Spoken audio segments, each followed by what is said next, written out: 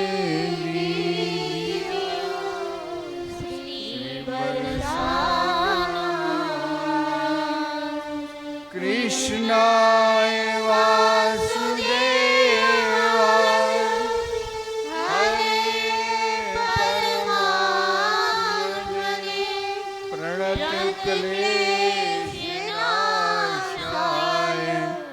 गोविन्दाय नमो नमः गोविन्दाय नमो नमः वसुदेव सुतं देवं कंसचाणूरमर्दनं देवकी परमानन्दं कृष्णं वन्दे जगद्गुरुं वन्दे बालकृष्ण लाल अर्चनीय वंदनीय प्रातः स्मरणीय संत समाज भक्त समाज मातृशक्ति माताओं बहनों प्रिय साथियों, परम सौभाग्य है श्री जी की अहेतु की कृपा है। ब्रजमंडल श्रेष्ठ श्री बरसाना धाम किशोरी जी के सानिध्य में माताजी गौशाला में संतों भक्तों के पावन सानिध्य में सद्गुरुदेव का प्रीतम मिलन महोत्सव मनाते हुए हम सत्संग लाभ ले रहे हैं। अभी आपके समक्ष हमारे आदरणीय भैया अजय, आदर योग्य प्रीति बहन जी और सीमा जी सब साथी राधा नाम के संकीर्तन से आपको भाव विभोर कर रहे थे। महामहोत्सव का भाव भी यही है, संकीर्तन हो, कथा हो, रास लीला हो, भोज भंडारे हों, भक्तों संतों का आगमन हो।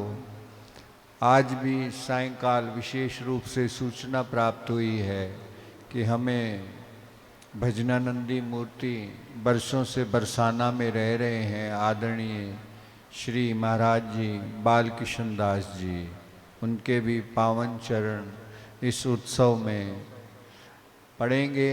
यही महामहोत्सव का श्रेष्ठ फल है, संतों भक्तों का आगमन हो। कल सदना चरित्र में गौ माता का एक आख्यान कहकर रसिक सम्राट जयदेव जी के चरित्र में प्रवेश करेंगे, जिन्होंने गीत गोविंद की रचना की। सदना कसाई ने जब गाय की तरफ इशारा किया था तो गाय कट गई थी। उसको सत्य बोलने का अभिमान था।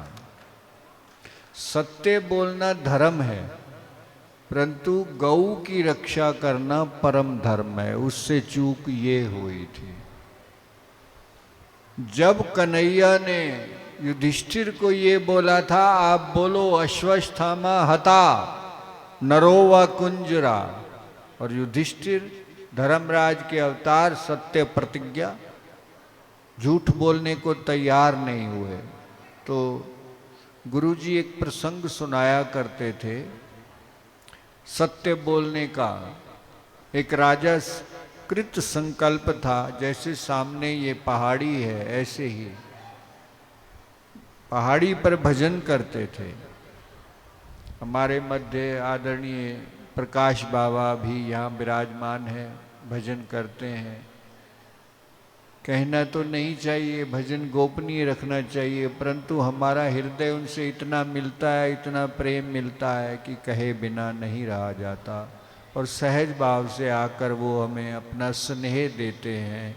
हमारे गुरु का उत्सव मानकर हमें अपना मानकर वो स्नेह देते हैं, उसके हम बहुत आभारी हैं।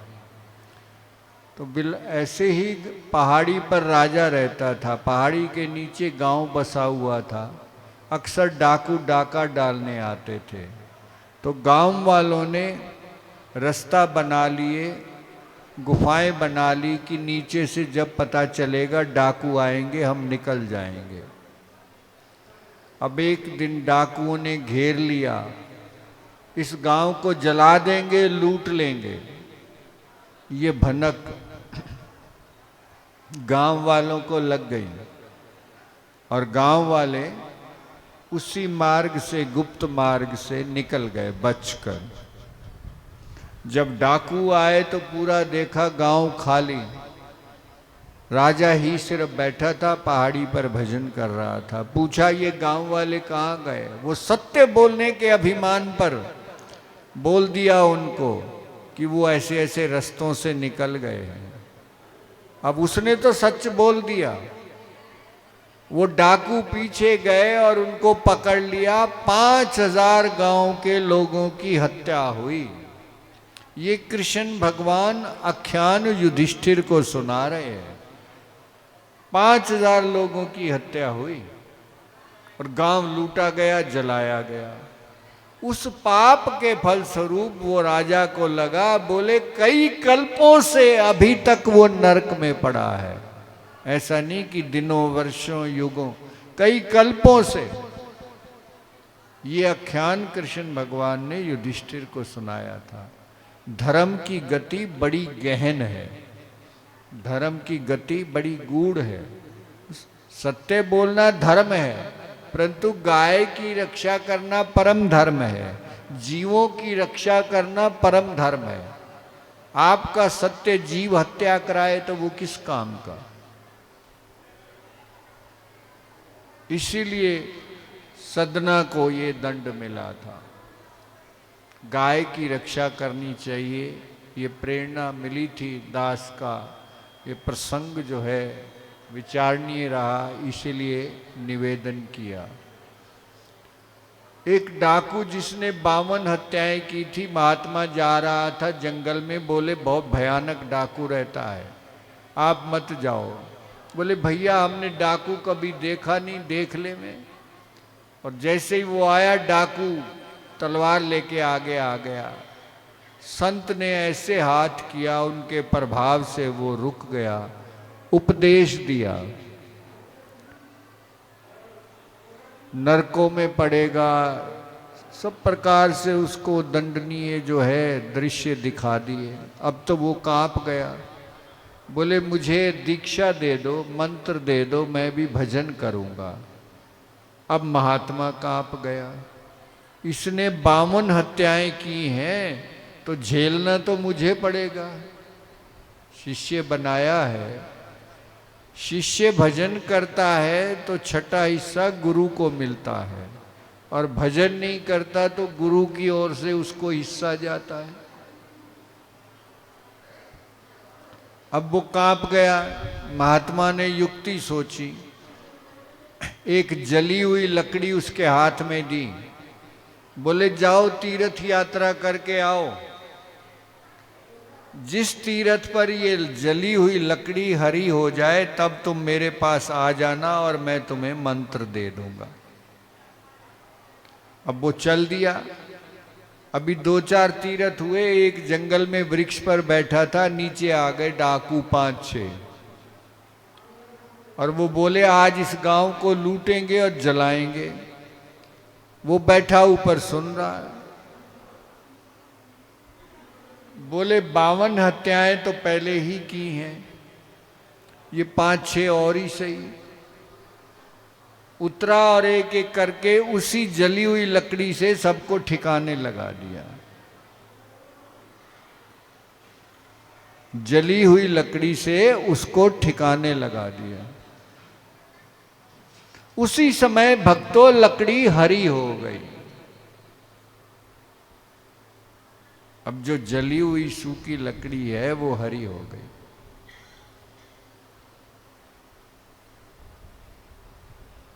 जल्दी से आया महात्मा के पास, अब मंत्र दे दो। महात्मा भी आश्चर्य में। वो तो इसलिए भेजा था कि ये तीर्थों में जाएगा, सत्संग ग्रहण करेगा, इसके पाप नष्ट होंगे, इसके पाप नष्ट होंगे, इसलिए महात्मा ने भेजा। परंतु यहां तो 2-4 तीर्थ करने के बाद ही लकड़ी हरी हो गई। क्यों हो गई? उसने अनेक जीवों का प्राण बचाया। ये धर्म की गूढ़ गति है। परहित सरिस धर्म नहीं भाई, और पर पीड़ा सम नहीं अधमाई। परोपकार, संत को ये चाहिए, परोपकार।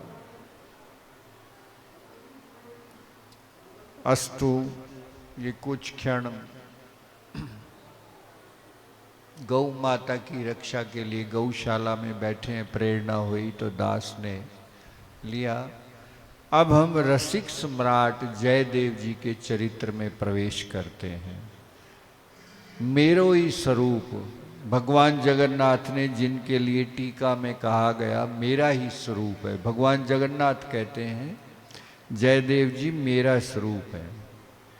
किंदु बिल्व गांव में उनका जन्म हुआ, प्रागट्य हुआ।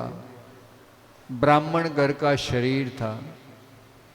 बचपन से ही वैराग, भजन करना चाहते हैं। माता पिता असमय पधार गए तो एक निरंजन नाम का ब्राह्मण आया इनके पास। बोले तुम्हारे पिता ने हमसे कर्जा लिया था, झूठ मूठ का कागज बना के आया, आप हमें वो कर्जा दो। जयदेव जी तो वैराग्य से ओतप्रोत थे। बोले हमारे पास तो कुछ नहीं है, ये मकान है, आप इसको ले लो, मैं तो वैसे ही जंगल में भजन करने जाने वाला हूं। तो वो ब्राह्मण छल से जयदेव जी का मकान हड़प रहा था। अब जब हड़प रहा था उसी समय उस ब्राह्मण की बेटी भागती हुई आई। वो ब्राह्मण की बेटी भागती हुई आई और बोली पिताजी हमारे घर को आग लग गई है। क्योंकि जो दूसरे के लिए खड्डा खोदता है उसी में गिरता है। जयदेव जी ने सुना तो उस ब्राह्मण के घर में गए और आग में कूद गए, उसका सामान बचाया। ये संत की बड़ाई है। उमा संत की यही बड़ाई, मंद करत सो करत भलाई। जो भी उसके साथ मंदा करता है फिर भी वो भलाई करते हैं।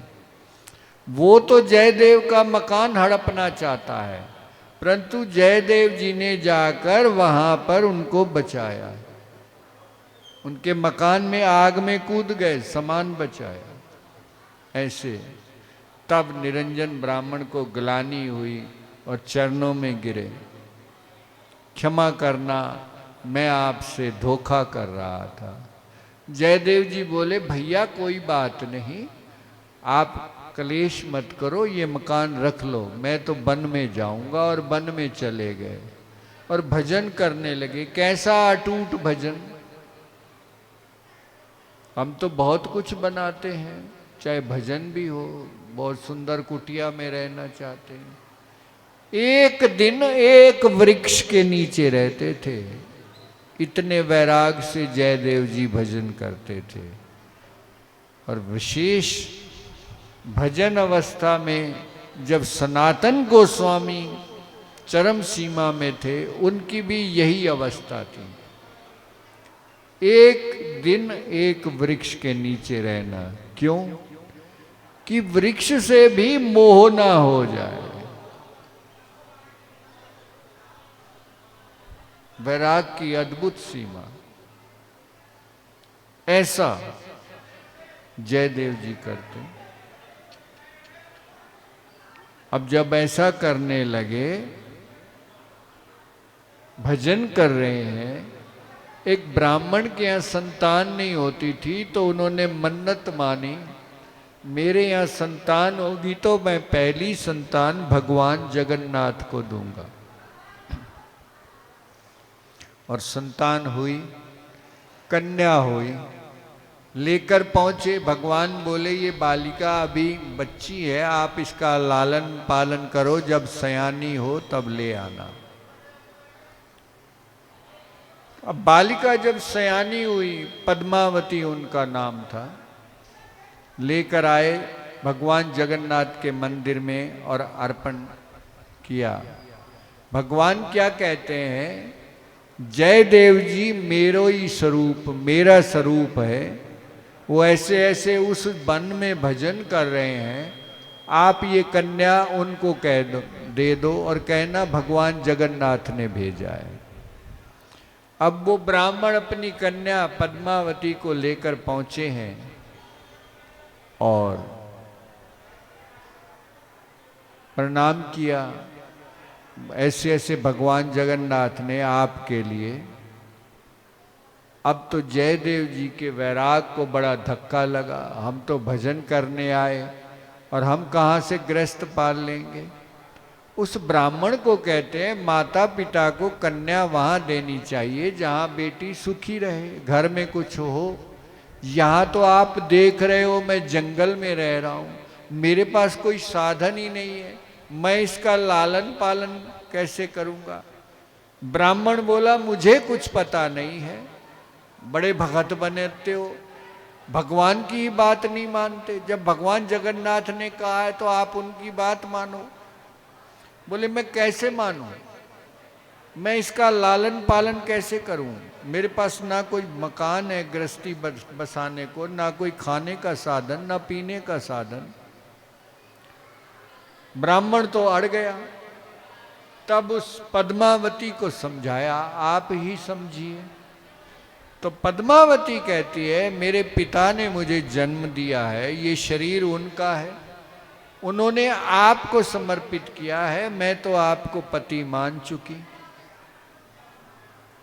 अब तो जयदेव बोले ये तो आपदा आ गई, मानो विघ्न आ गया, प्रभु की माया आ गई। प्रभु भक्तों के साथ ऐसी कसौटी करते हैं, परंतु निष्ठा पे जब वो अडिग रहते हैं तो फिर कृपा बरस जाती है। अडिग रहना, लगन तुमसे लगा बैठे, जो होगा देखा जाएगा। तुम्हें अपना बना बैठे, जो होगा देखा जाएगा। राधा राधा राधा राधा। अब लीला क्या होती है? वो छोड़कर ब्राह्मण बड़बड़ाता हुआ चला गया, बड़े भगत जी बनते हैं। अब ये मन में सोचते हैं जयदेव जी, रात्रि में मैं चुपचाप निकल जाऊंगा, इसको छोड़कर रात्रि में अकेला वन में मैं निकल जाऊंगा। उनके हृदय की बात जानकर आकाशवाणी हुई, जयदेव जी आप इसका त्याग मत करो, ये पत्नी आपके भजन में सहायक होगी, विघन नहीं होगा।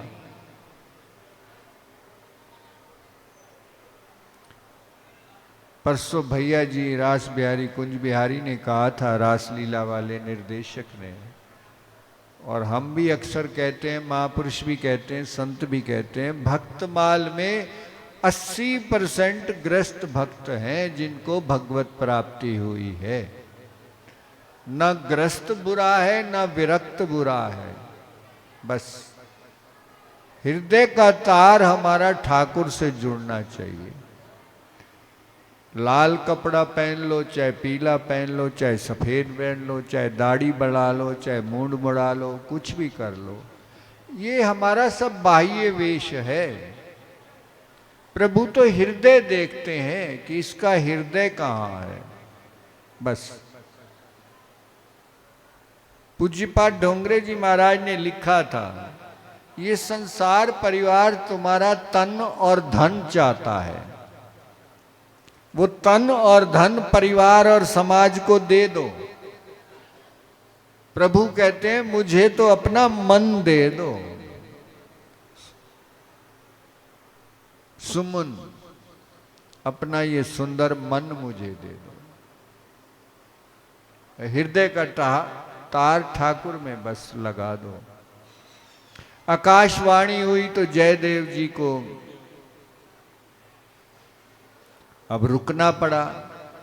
अब पत्नी या गृहस्थी बसानी है तो झोपड़ी बनाई। अब झोपड़ी बनाई तो संत के लिए भी 4 धर्म लागू हो जाते हैं।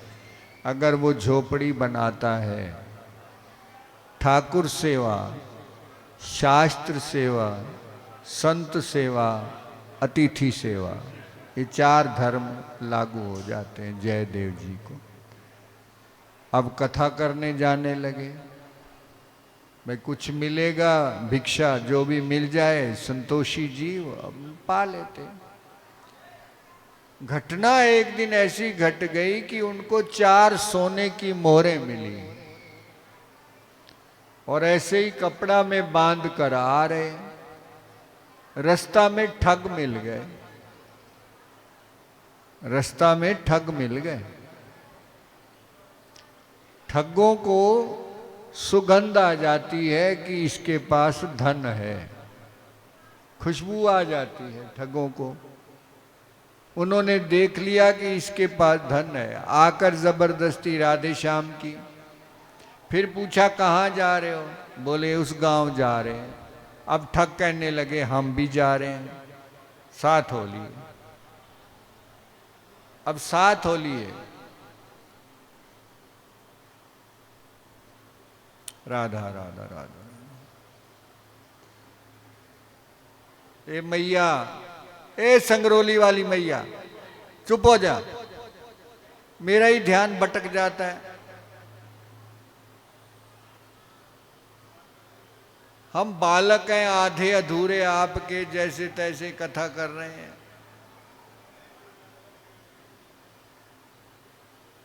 जय जय श्री राधे।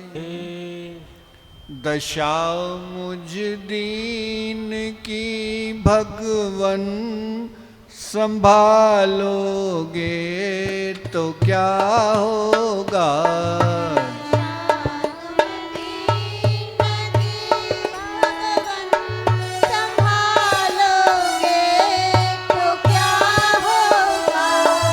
दशा मुझ दीन की भगवन संभालोगे तो क्या होगा।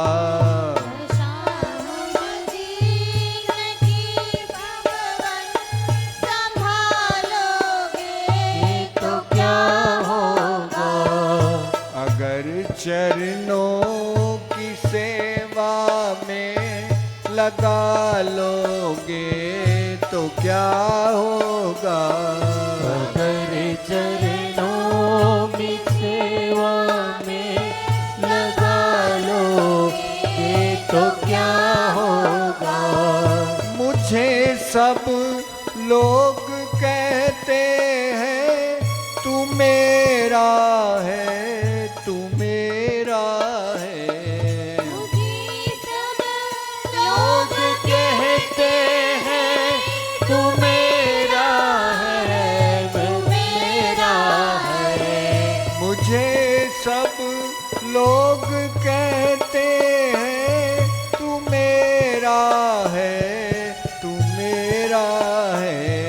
मुझे सब लोग कहते हैं तू मेरा है, मेरा है। मैं किसका हूँ, मैं किसका हूँ यही झगड़ा मिटा दोगे तो क्या होगा।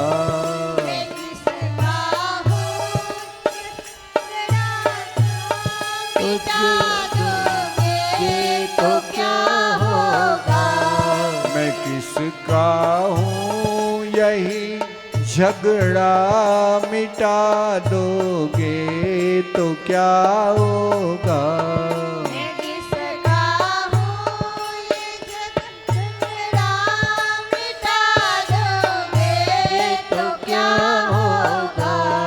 दशा मुझ दीन की भगवन संभालोगे तो क्या होगा।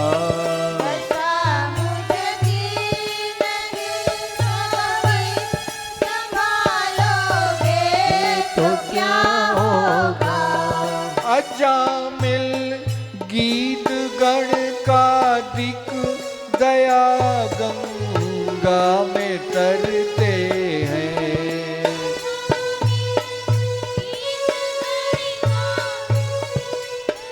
अजामिल गीत गणिका वैश्या, ये तेरी दया गंगा जो चलती है उसमें तर जाते हैं। भजन श्रेष्ठ बिंदु जी के पद, उसी में बिंदु सा पापी मिला लोगे तो क्या होगा।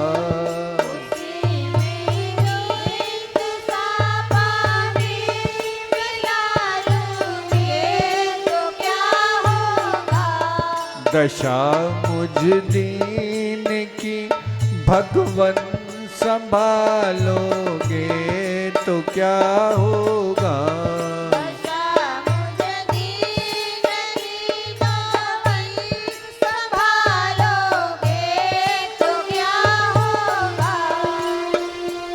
हरिये नमः, हरिये नमः, हरिये नमः। प्रसंग की ओर मुड़ते हैं। 4 सोने की मोहरें मिली जयदेव जी को और रास्ता में ठग मिल गए और ठगों ने सूंघ लिया इसके पास धन है तो उसके साथ चल दिए। अब जब साथ चल दिए तो रास्ता में जब बीच जंगल आया तो पकड़ लिया और मरने मारने को उतारू हो गए। जयदेव जी ने वो सोने की मोहरें निकाल कर दे दी। बोले भैया मैं तो धन वैसे भी नहीं रखना चाहता, ये आप रख लो। उन्होंने समझा ये डर से हमें दे रहा है और जब ये शहर गांव आएगा वहाँ राजा से या सिपाही से हमको पकड़कर हमको दंड दिलवाएगा, ये डर के मारे अभी हमको दे रहा है। ऐसा करो इसको जान से मार दें। अब प्रभु प्रेरणा, एक ने कहा जब मोहरें हमारे हाथ में आ गई हैं तो जीव हत्या क्यों करें। एक ने कहा कुआं में धक्का दे दो, एक ने कहा हाथ पांव काट दो। तो इस सम्मति यही बनी कि हाथ पांव काट दो। जयदेव जी के हाथ पांव काट दिए गए और हाथ पांव काट कर कुआं में धक्का दे दिया। सूखा कुआं था, जल नहीं था उसमें। परंतु जयदेव भक्त जिस भी अवस्था में रहता है वो प्रसन्न रहता है। उस कुआं में भी वो भगवत नाम संकीर्तन कर रहे हैं। श्री कृष्ण गोविंद हरे मुरारे, हे नाथ नारायण वासुदेवा। श्री कृष्ण गोविंद हरे मुरारे, हे नाथ नारायण वासुदेवा। प्रसन्न है। 2-4 दिन के पश्चात उधर से राजा लक्ष्मण सेन की सवारी निकली। प्यास लगी थी, साथ में परकर था, पानी लेने गए। पानी तो नहीं था पर कुआं से प्रकाश आ रहा था। संत की ज्योति का प्रकाश है, प्रकाश आ रहा। राजा को बुला के लाए, देखा कुआं में बहुत प्रकाश है। और कीर्तन की ध्वनि आ रही है। तो उन्होंने रस्सा डाल के निकाला और देखा तो एक संत दिव्य स्वरूप, परंतु हाथ पांव कटे हुए हैं। हाथ पांव क्यों कटे? भगवान जगन्नाथ ने कहा मेरो ही स्वरूप, भगवान ने अपना स्वरूपीय भक्ति के अनुसार अपना ही स्वरूप प्रदान कर दिया। हाथ पांव विद्रूप रूप में है भगवान जगन्नाथ के। ये द्वारिका में अक्सर कन्हैया हा ब्रज, हा राधा, हा गोपी, हा गैया, हा मनसुखा, हा नंद बाबा, हा मैया यशोदा, ऐसे ब्रज को और सबको याद करके रोते। तो रानियां कहती, अरे एक से एक सुंदर 16,108 रानी, सोने की द्वारका, ऐसा ऐश्वर्य, फिर भी ये कन्हैया उदास रहता है। ब्रज ब्रज ब्रज, ऐसा क्या ब्रज भाव है? रानियों ने कहा देवकी मैया को, बोले ब्रज की जो लीला है वो हमें सुनाओ। देवकी बोली मैं तो मथुरा में थी, ब्रज में तो यशोदा थी, एक रोहिणी मैया तीनों जगह रही है, ब्रज में भी रही है, मथुरा में भी रही है और द्वारिका में भी रही है। तो सबने रोहिणी मैया से प्रार्थना की, रोहिणी मैया ने मना कर दिया। ब्रज भाव कहना आसान नहीं है, जैसा कि दास कल कह रहा था, भरत जी का चरित्र कहना ऐसा प्रेम भरा बड़ा कठिन है, उनके गुणों का वर्णन करना बड़ा कठिन है। रूप गोस्वामी सनातन पाद जब कथा करते तो श्रोता रोते और रूप गोस्वामी गंभीर बने रहते। कवि करण कपूर ने सोचा, अरे ये कथा करते हैं सब रो रहे हैं और इनकी आंखों में आंसू ही नहीं। शंका हो गई। कथा विश्राम के बाद जब करण कपूर प्रणाम करने गए तो श्वास निकला रूप गोस्वामी से, उस श्वास निकलने से कान जल गया, फफोले पड़ गए कर्ण कपूर के। ऐसा अंदर विरह पचाकर कथा करनी पड़ती है। सुखदेव जी ने श्रीमद् भागवत सुनाते समय रसिक जन महापुरुष कहते हैं कि पूरी भागवत में राधा रानी का नाम नहीं लिया। अगर राधा रानी का नाम ले लेते तो कथा नहीं हो पाती और फिर परीक्षित का उद्धार नहीं होता। ये रस और ये गूढ़ भाव रसिक बिना कोई रसिक न जाने।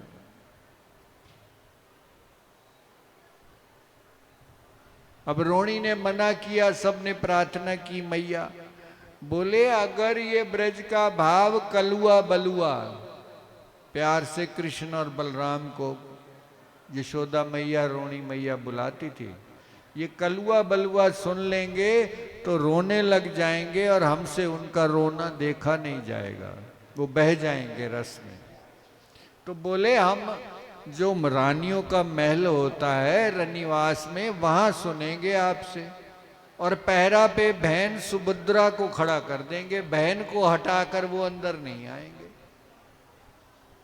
द्वारिका में जो राजसभा थी उसको सुधर्मा कहते। सुधर्मा सभा में कृष्ण बलराम बैठे और रोहिणी मैया ने ब्रज भाव सुनाना शुरू किया और जैसे ही सुनाने शुरू किया रोहिणी मैया स्वयं ही भाव में आ गई, जोर जोर से बोलने लगी और जैसे ही वो आवाज सभा में कृष्ण और बलराम के कान में पहुंची, वो सभा छोड़कर दौड़े दौड़े आए। जैसे सांप को पकड़ने के लिए बीन बजाई जाती है, आकर्षण हो जाता है, ऐसे ही हो गया आकर्षण।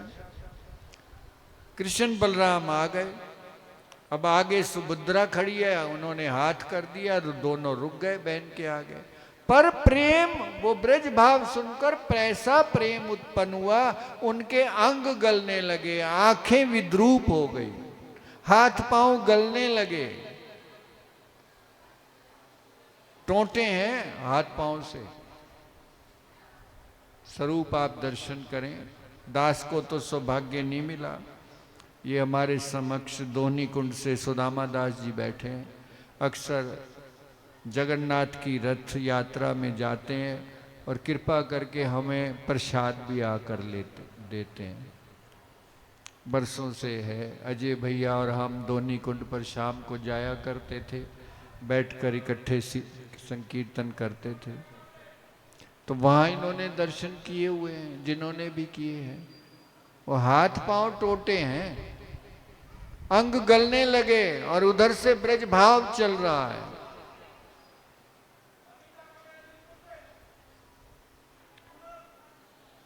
भगवान का मन है नारद।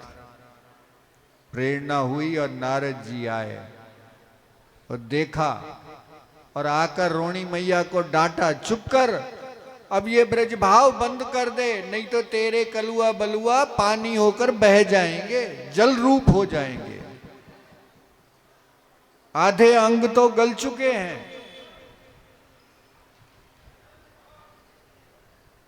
तब रोका और नारद जी ने तब भगवान से ये प्रार्थना की, ये करुणा का स्वरूप जो है, आप कलयुग में, ये करुणा अवतार है भगवान जगन्नाथ, कलयुग में जीवों के लिए, उद्धार के लिए आप इस स्वरूप को रखो। तो ये भगवान जगन्नाथ जी का स्वरूप बना। सदगुरुदेव कहा करते थे, कलयुग के अंत में, प्रलय काल में सब मंदिर विनष्ट हो जाएंगे, परंतु भगवान जगन्नाथ का मंदिर रहेगा। बोलो भक्त और भगवान की, भगवान जगन्नाथ की। सब एक ही स्वरूप है। अब जयदेव जी भी भक्त को भी उसी स्वरूप में पहुंचा दिया। लक्ष्मण सेन ने निकाला, इलाज कराया और अपने पास रख लिया। पूछा, आपकी ये दशा, अब संत दोष छुपाता है। वो उसने ये नहीं बताया कि उन ठगों ने या दुष्टों ने मेरा ये हाल कर दिया, नहीं तो राजा थे, पकड़कर मंगा लेते, दंड देते। संत ये नहीं चाहता कि किसी को कष्ट दे।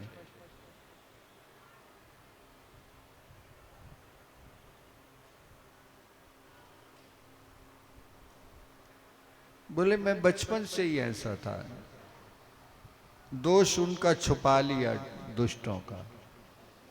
अब राजा के पास रहने लगे, सत्संग होने लगा खूब बढ़िया से।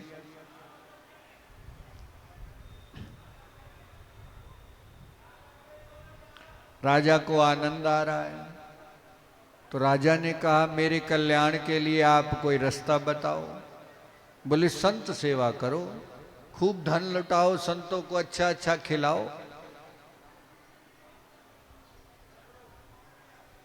जयदेव जी के कहने पर राजा ने अन्नशाला खोल दी। संत आवे, कोई भी तिलक कंठी धारण करके आ जावे तो भी वो सेवा कर देते, खूब खिलाते पिलाते। कोई रह न जावे तो रह जावे, और जाते समय भंडार खोल देते, जितना चाहिए ले जाओ।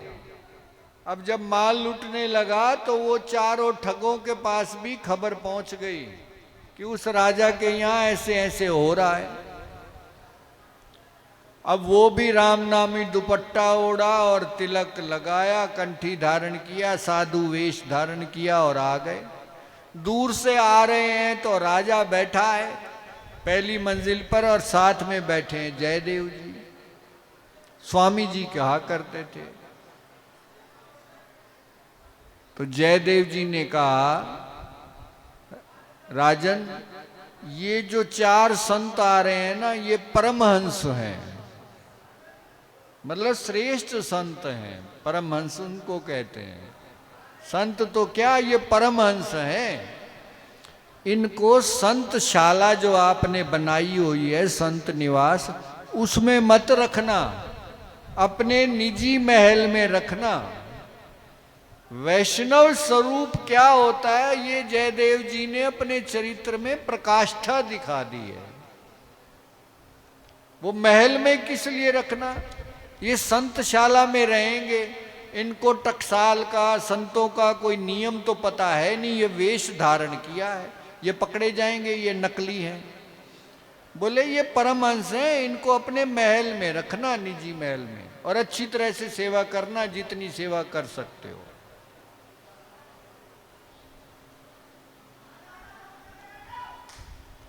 अब जब स्वामी जी ने कहा है, जयदेव जी ने कहा है, राजा ने तो अपने महल में ले लिया और खूब भाव से अच्छा अच्छा पकवान खिलाने लगे, खूब सेवा भाव होने लगे। परंतु पापी को अपना हृदय में पाप जगाता है। उन चारों को बार बार यही होता, जैसे बकरे को हलाल करने के लिए अच्छा खिलाया जाता है और फिर बाद में काट दिया जाता है। बोले ये हमारे साथ यही हो रहा है। वो पहचान गए, जयदेव जी साथ में बैठे हैं, इनके कहने पर ही राजा चलता है। एक दिन ये हमको मरवा देगा। वो अच्छा खिलाते पर उनका मन ही नहीं लगता, जैसे तैसे 1 महीना बीत गया। वो बोले हमें आज्ञा दो, हम जाते हैं। और जयदेव जी जाने नहीं देवे। राजा को बोले नहीं, इनको अच्छी तरह से सेवा करो, अभी करो। आखिर में जब वो अड़ गए तो जयदेव जी ने कहा इनको खूब धन देकर विदा करो।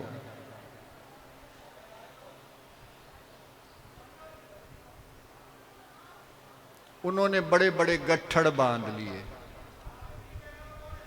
अब उठे नहीं, कीमती सामान है। राजा ने कहा हम सिपाही साथ में भेज देते हैं। वो बोले नहीं नहीं, हम उठा लेंगे। परंतु राजा बोला नहीं, आपसे नहीं उठेंगे, हम सिपाही भेजेंगे। माननी पड़ी बात। चोरों के मन में तो ये भय है, सिपाही भेज रहे हैं, हमारा घर देख लेंगे तो कल को पकड़ के मंगवा लेंगे। पापी को तो अपने पाप का भय है।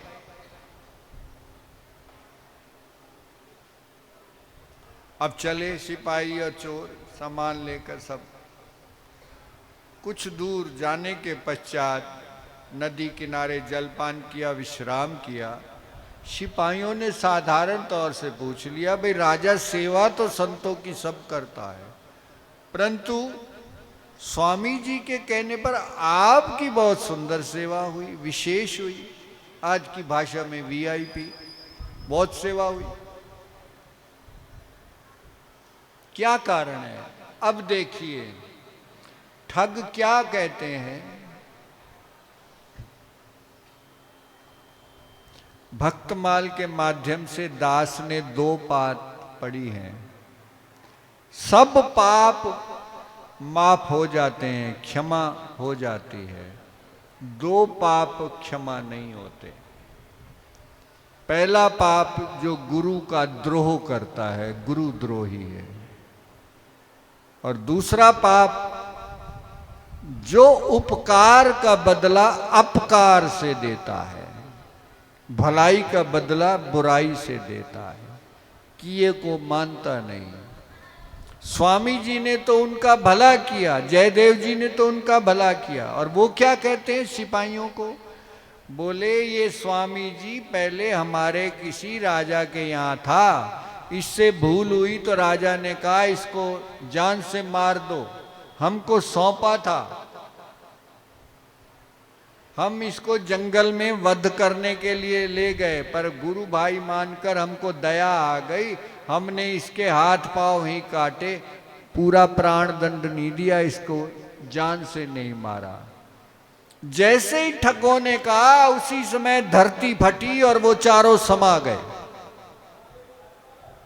वो चारों समा गए।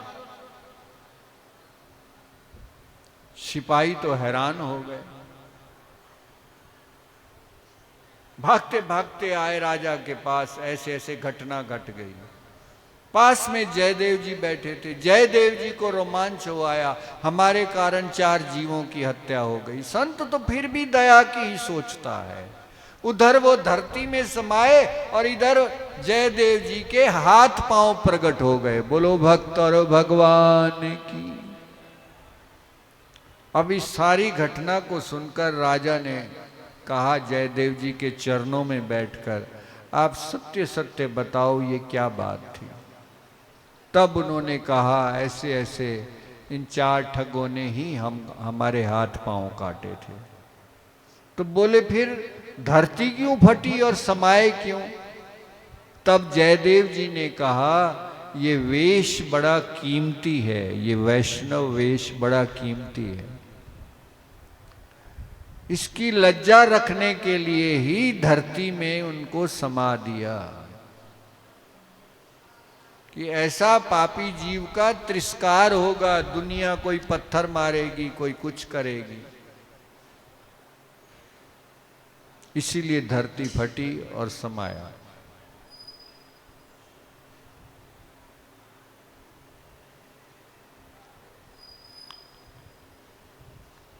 ये वैष्णव और संत का स्वरूप है, दोष देखते हुए भी दया करना। परम पूज्य गणेश दास जी मलूक पीठाधीश्वर के सदगुरुदेव, प्रातःकाल शिष्य उनके पास भागवत और भक्तमाल शास्त्र अध्ययन करने आते थे।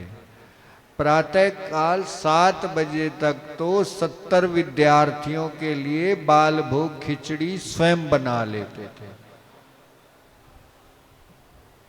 विद्यार्थी तो उठते ही बाद में, और पंडित जी कहा करते थे मलूक वालों को, ये बात मलूक वालों ने स्वयं ही सुनाई। बोले बाबा आप कैसा करते हो, शिष्यों को गुरु की सेवा करनी चाहिए, आप उनकी करते हो।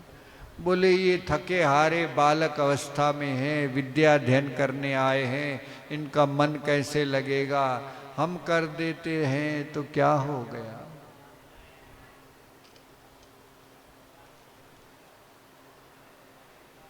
संत का हृदय, संत हृदय नवनीत समान। जयदेव जी को प्रेरणा हुई और गीत गोविंद की रचना करने लगी। ये गीत गोविंद आदि में, स्वर्ग लोक में, पाताल लोक में, विक्रमादित्य के दरबार में सब जगह गाया जाता है। इसमें राधा माधव की लीला विलास बहुत ही दिव्य वर्णन किया गया है। जैसे महावाणी, केलीमाल, गोपाल चंपू जो भी ग्रंथ है, ऐसा ही ये दिव्य ग्रंथ गीत गोविंद रचना। एक दिन लिखते लिखते जयदेव जी को प्रेरणा हुई। क्या लिखना है? ठाकुर कह रहे हैं, हे किशोरी तुम अपना चरण कमल हमारे मस्तक पर रख दो। किस लिए रख दो? कि इसमें जो कामना रूपी ताप है वो शीतल हो जाए। किशोरी आपके चरणों के मेरे मस्तक पर रखना। अब इस पंक्ति की जो प्रेरणा हुई वो गीत गोविंद में लिखने से जयदेव जी हिचकिचा गए। किशोरी जी चरण रखे ठाकुर के मस्तक पर, छोड़ के बोले चलो मैं अब नहा के आता हूं, बाद में देखूंगा। पत्नी को बोला भागवान आप ठाकुर जी का भोग तैयार करो। अब जयदेव जी ने तो नहीं लिखा, परंतु हमारे रसिक शेखर नंद नंदन कन्हैया आ गए जयदेव जी का ही रूप धर के, और बोले पत्नी से वो हमारी कापी लाना, हम लिखेंगे। अभी अभी प्रेरणा हुई है, फिर मैं भूल जाऊंगा, मुझे कुछ ऐसी श्लोक लिखना है। अभी अभी तो आप गए थे, अभी नहा के भी आ गए? हाँ आ गए। बोले कक्ष में है। गए ठाकुर जी जयदेव के रूप में, वो कक्ष में जाकर वो श्लोक जो जयदेव जी नहीं लिखना चाहते थे, स्वयं ठाकुर अपने हाथ से लिखकर चले गए। किशोरी कृपा के बिना ठाकुर जय जय, वो उसके आराध्य, वो उसके आराध्य। जोई जोई प्यारो करे, सोई सोई प्यारी करे।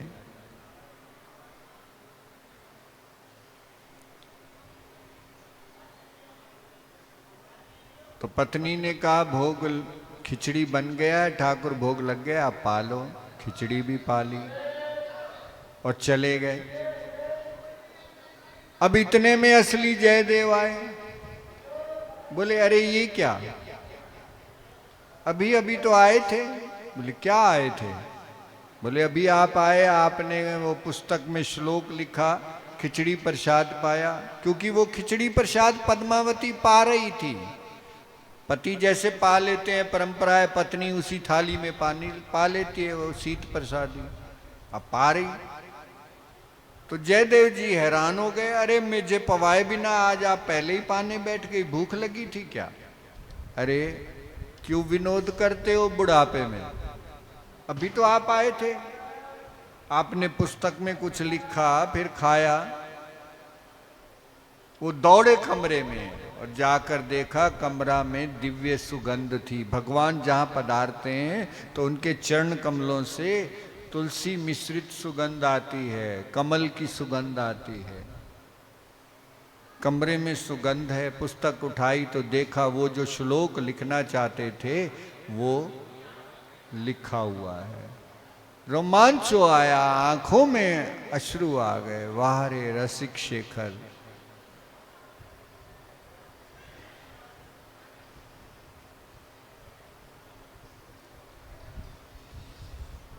अब तो कृपा करो श्री राधा, वृंदा विपिन बसाओ स्वामिनी, छाड़ जगत की बाधा। तीन लोक गावत या बन की, लीला ललित अगाधा। और नागरिया पे तनिक धरो तो होए सहज सुख साधा। अब तो कृपा करो श्री राधा।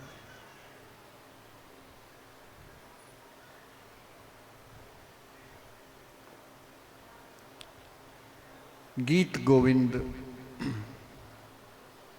एक माली की कन्या ने कंठस्थ कर लिया और जगन्नाथ जी की बगीची में वो गीत गोविंद गाते हुए 9 वर्ष की बालिका है,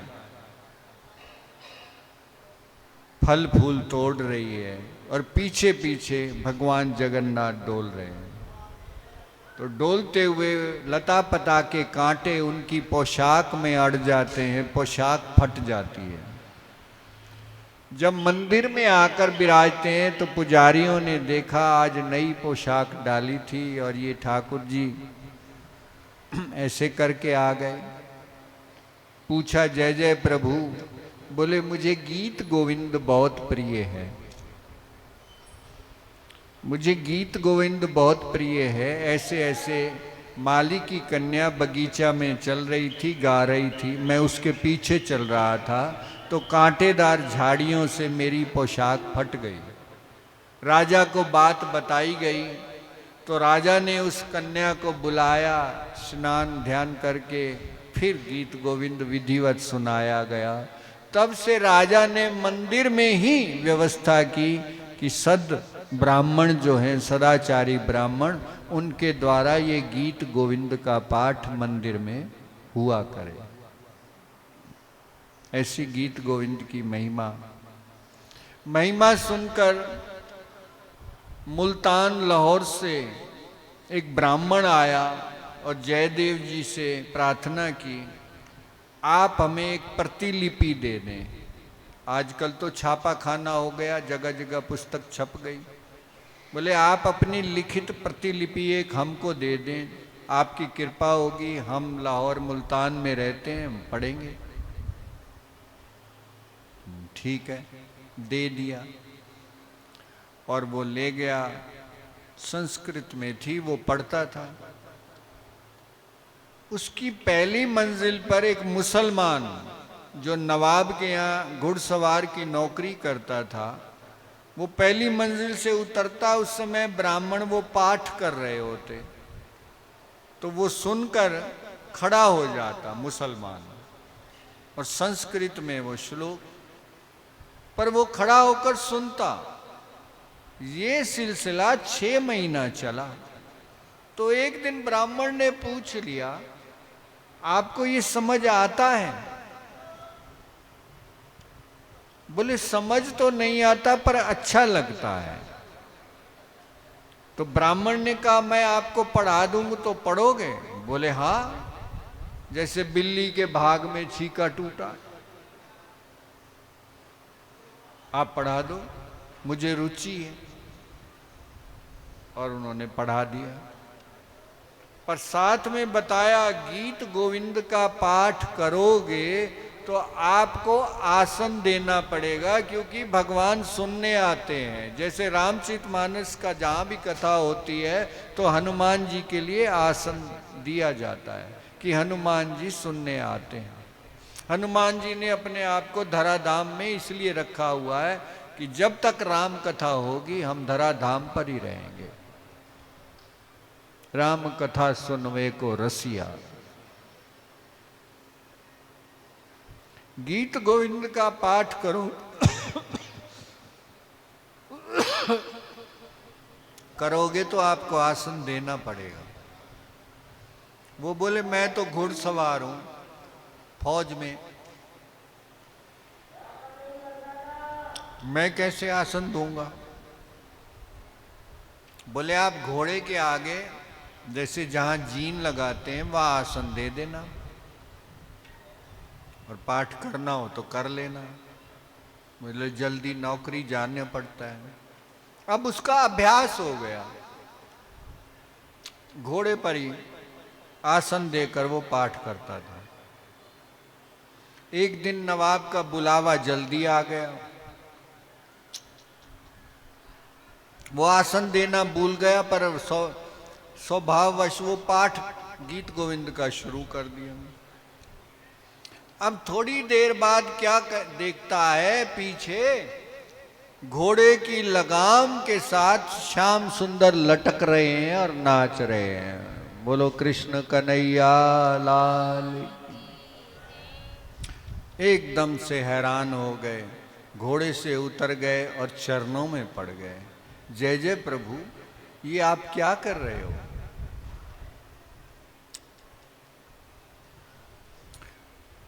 कन्हैया, रसिक शेखर, रिझवार ठाकुर बोले तू आसन देना भूल सकता है पर मैं नृत्य करना नहीं भूल सकता।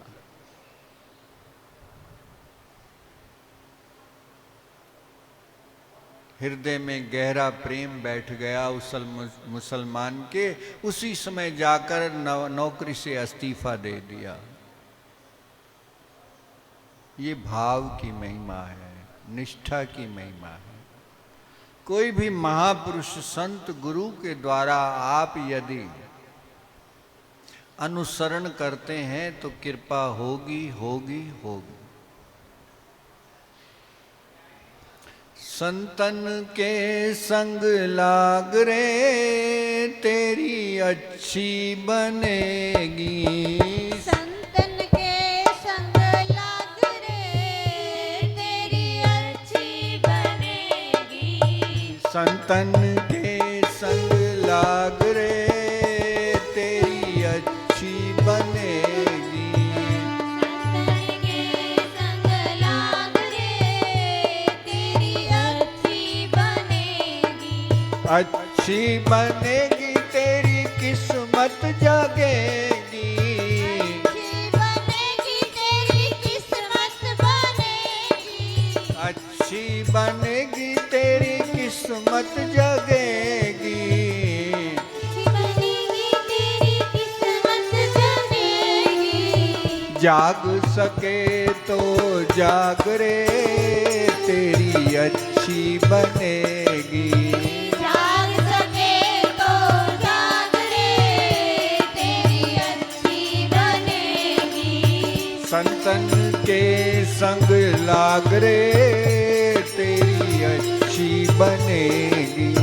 संतन के संग लाग रे तेरी अच्छी बनेगी। राजा ने अपने यहाँ महलों में रखा था जयदेव और रानी पद्मावती को। रानी की भाभी सती हो गई, उसका पति मर गया, तो पद्मावती कहती हैं, हमारी भाभी इतनी पतिव्रता निकली, ऐसा भाव था पति में। अपने शरीर को भस्म नहीं करना चाहिए, शरीर रखना चाहिए, भगवान का भजन करना चाहिए। अब रानी ने ईर्ष्या रख ली पद्मावती से। राजा को कहा इसकी परीक्षा ली जाए। राजा तो स्वामी जयदेव का सब प्रभाव देख चुके थे। बोले हमारी तू गर्दन पर कटारी रखवा रही है, संतों की परीक्षा लेना ठीक नहीं है, परंतु स्त्री हट। कैकेयी की माता बहुत स्त्री हठ में प्रवीण, आख्यान दिया भक्तमाल में दृष्टांत। उनके कैकेयी के पिता को ये पशु पक्षियों की भाषा का ज्ञान था। एक बार भोजन करा रही कैकेयी की माँ, तो अचानक हंस पड़े। तो पूछती है क्यों हंसे। अब राजा को ज्ञान तो था, जिसने ज्ञान दिया था बोले किसी को बताएगा तो तू मर जाएगा। बोले वो हंसे इसलिए थे कि उनकी थाली से एक चेंटा भोजन का किनका लेके जा रहा, तो दूसरी चेंटी कहती है मेरे लिए भी एक किनका ला दे। बोले तू ले ले। तो वो चेटा बोला तू ले ले। चेटी कहती है आप पूर्व जन्म में ब्राह्मण थे, मैं शूद्र थी, देखो इसलिए मैं इनकी थाली में से नहीं ले सकती, तू मुझे ला दे। इतनी बात सुनकर वो राजा हंस दिया कि ये इन पशु पक्षियों में भी इतना ज्ञान है। इस बात पे हंसा था राजा, और उसकी पत्नी अड़ गई। बोले बताओ। बोले मैं मर जाऊंगा। अब स्त्री हट क्या कहती है पति को, भले तुम मर जाओ, मुझे तो बताओ किस लिए हंसे थे। राजा बोला चलो फिर मरना ही है तो फिर प्रयाग में मरे मुक्ति होगी, चलो वहां बताऊंगा। कश्मीर में रहते थे कैकेयी के पिता,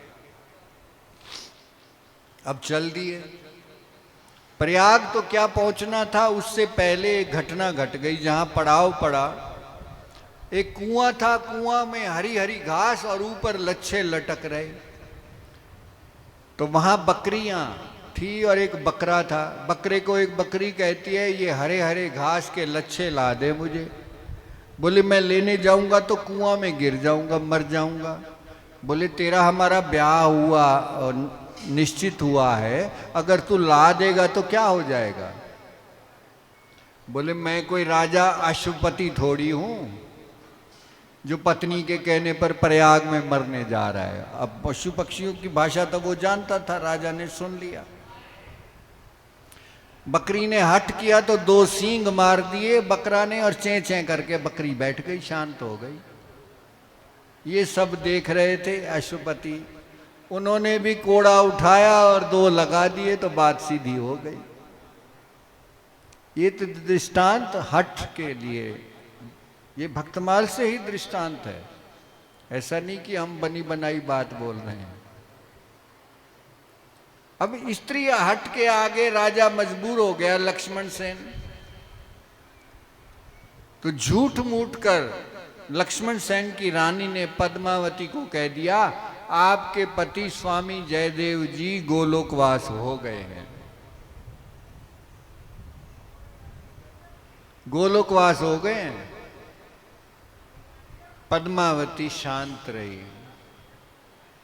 उसको भी गीत गोविंद की अष्टपदियों का ज्ञान था। धीर समीरे यमुना तीरे हसत बनमाली।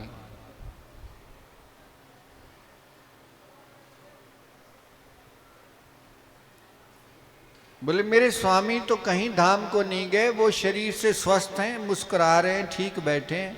राजा ने जांच पड़ताल कराई तो जयदेव जी जीवित थे। अब ये वार रानी का खाली गया। बोले किसी ना किसी तरीके पद्मावती से तो बदला लेना है।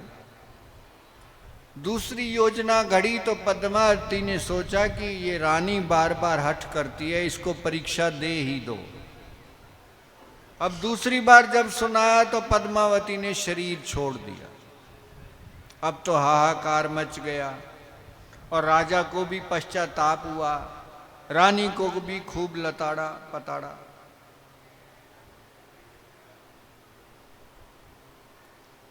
परंतु जयदेव, जैसा कि बार बार दास कह रहा है, संत हृदय कोमल होता है। बोले आप चिंता ना करो, हम अभी जीवित कर देते हैं। उन्होंने गीत गोविंद की अष्टपदी का पाठ किया और पद्मावती उठकर जीवित होकर बैठ गई। बोलो भक्त और भगवान की। अब आज्ञा मांगी जयदेव जी ने। बोले अब हम वृंदावन जाएंगे, जीवन की अंतिम वेला है। राजा बार बार क्षमा मांगे, हमसे भूल हो गई है, आप यहीं रहो, हमें सत्संग लाभ मिल रहा था, आपके माध्यम से संत सेवा हो रही थी।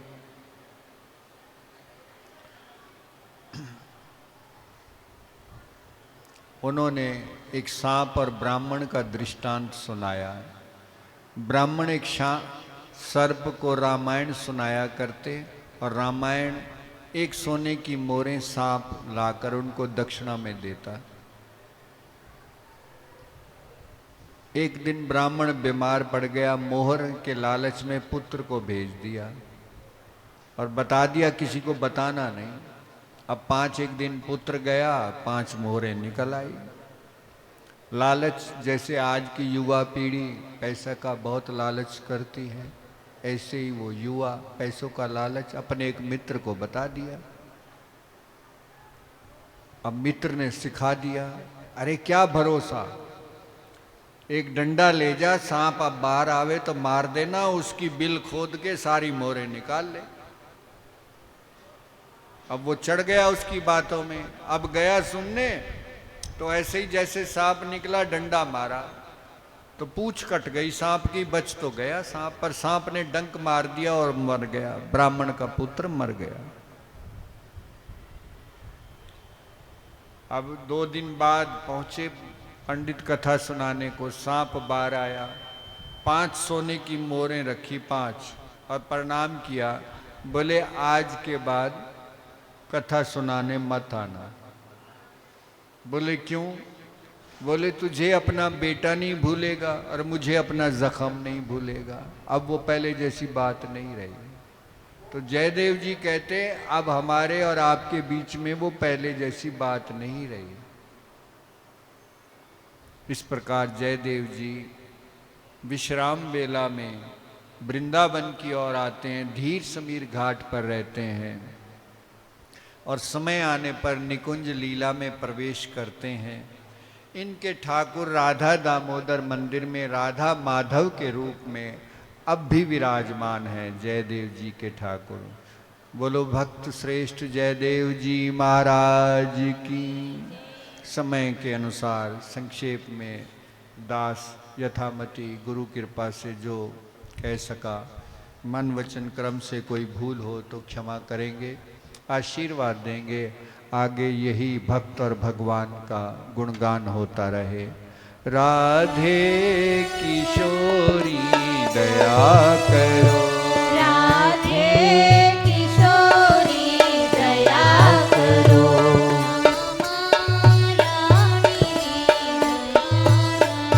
श्यामा लाडली दया करो।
जय जय श्री राधे, जय जय श्री राधे, जय जय श्री राधे। सद्गुरु परम दयाल की जय। सायंकाल सत्र 3:30 बजे प्रारंभ होगा। आप समय से